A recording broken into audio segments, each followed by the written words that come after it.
ఈవీఎంలను hack చేయటం సాధ్యమేనా అంటే నిజానికి అసాధ్యమైన విషయమే అయినప్పటికీ ఈ ఈవీఎంను ఒక వ్యక్తి హ్యాక్ చేసి చూపించి గతంలో సంచలనం సృష్టించారు. ఆయన పేరే వేమూరి హరికృష్ణ ప్రసాద్ గారు. ఆయన గతంలో చంద్రబాబు నాయుడు గారికి, అంటే ఆయన ప్రభుత్వం ఉన్నప్పుడు చంద్రబాబు నాయుడు గారికి సాంకేతిక సలహాదారుడుగా కూడా ఉన్నాడు. ఈయన ఫైబర్ గ్రిడ్ స్కామ్ లో కూడా నిందితుడు, కొద్ది రోజులు అరెస్టు కూడా అయ్యాడు.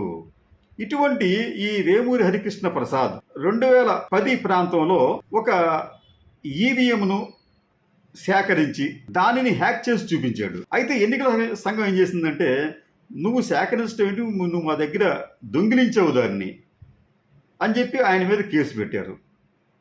కేసు పెట్టిన తర్వాత కొద్ది రోజులు జైల్లో ఉన్న తర్వాత కోర్టు బెయిల్ ఇవ్వటం, తర్వాత ఆ కోర్టు కూడా దానిని కొట్టివేసింది. ఎందుకంటే అతనికి 2010లో ఆ కోర్టు ఈ కేసును కొట్టివేస్తూ he was arrested in August 2010 and released on bail 8 days later. The court observed that the case of the theft does not stand legal scrutiny as there is no dishonest intention behind the move. అంటే అనైతికమైన ఉద్దేశాలు లేవు అంటే ఆయన ఈ ఈవీఎంను సేకరించే విషయంలో, దాని దొంగిలించే విషయంలో అనైతికమైన ఉద్దేశాలు లేవు కాబట్టి ఆయనకి బెయిల్ ఇస్తున్నాం అని చెప్పి తర్వాత కొట్టేశారు. అది ఇక్కడ ఆసక్తికరమైన విషయం ఏమిటంటే, ఈ వేమూరి కృష్ణప్రసాద్ గారు అమెరికాలో నుంచి వచ్చారు ఇండియాకి. అప్పట్లో ఆయనకు ఈ ఈవీఎంలను హ్యాక్ చేయడానికి సత్య దోసపాటి ఆయన సేవ్ ఇండియా డెమోక్రసీ అనే ఒక సంస్థను అప్పట్లో అమెరికాలో నడిపేవారు.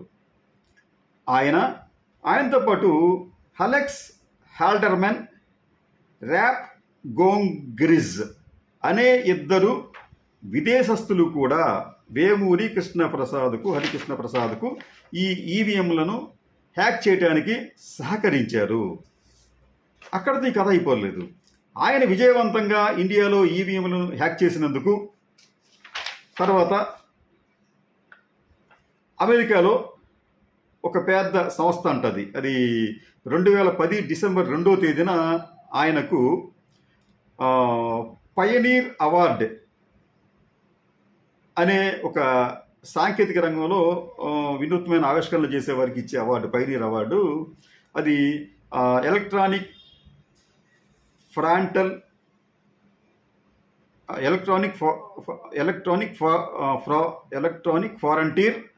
ఫౌండేషన్ EFF అనే సంస్థ శాన్ ఫ్రాన్సిస్కోలో చాలా ఘనంగా ఈ వేమూరి కృష్ణప్రసాద్ గారిని సన్మానించి ఆయనకు అవార్డు కూడా ఇచ్చింది. ఆ సందర్భంగా వచ్చిన వార్త ఇది. ఏమంటారంటే, jailed in India, hailed in San Francisco అనే ఒక వార్తను కూడా ప్రచురించారు. ఇది గ్లోబల్గా కూడా అనేక వార్తా సంస్థలలో ఈ వార్త వాళ్ళు ప్రసారం చేశారు. అనేక పత్రికలు దాన్ని ప్రచురించాయి కూడా. సరే, కృష్ణప్రసాద్ గారు ఏమంటారంటే, ఆ రోజున మీటింగ్లోను, ఆ తర్వాత ఈ TV9కి ఇచ్చిన ఇంటర్వ్యూలో కూడా, భారతదేశంలో ఈవీఎంలను హ్యాక్ చేయడం చాలా ఈజీ. మీరు స్ట్రాంగ్ రూముల్లో ఉంచిన ఈవీఎంల దగ్గరికి ఒక సాంకేతిక ఎథికల్ హ్యాకర్ని పంపించండి, అతను ఎన్మాస్గా అన్నిటిని కూడా హ్యాక్ చేసేయగలడు. ఈ ఈవీఎంలో అనేక లోపాలు ఉన్నాయి అని కూడా ఆయన ధైర్యంగా చెప్పాడు. ఆ ఈవీఎంలో లోపాలు ఉన్నాయని చెప్పి వాటిని ఎత్తి చూపించాడు.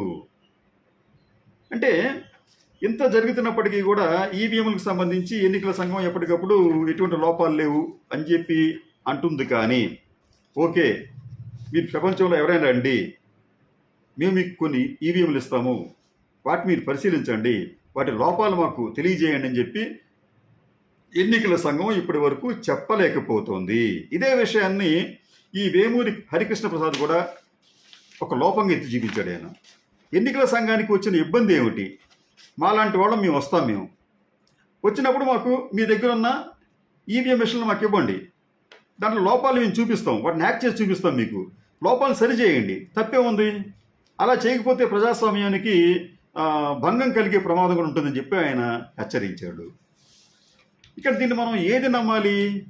కోర్టులు, ఎన్నికల సంఘం పదే పదే ఈవీఎంలను హ్యాక్ చేయడం సాధ్యం కాదని చెప్పి చెప్పడం, కోర్టులు దాన్ని విశ్వసించడం జరుగుతుంటే, మరోవైపు ఒక ఈవీఎంను హ్యాక్ చేసిన వ్యక్తే ఇటువంటి ఈవీఎంలను చాలా సునాయాసంగా హ్యాక్ చేయొచ్చు అని చెబుతున్నాడు.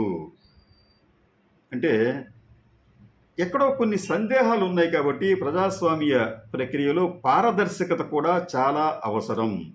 ఇటువంటి అనుమానాలు దేశవ్యాప్తంగా ఉన్నాయి ఈ ఈవీఎంల మీద. కాబట్టి ఎన్నికల సంఘం ఇటువంటి వ్యక్తులను ఒకసారి సమావేశపరిచి కొన్ని ఈవీఎం మిషన్లను వారికి ఇచ్చి వాటిని పరిశీలించవలసిందిగా కోరితే సందేహాలు నివృత్తి అయ్యే అవకాశం ఉంటుంది. పదే పదే ఇటువంటి ఆరోపణలకు కూడా ఆస్కారం ఉండదు.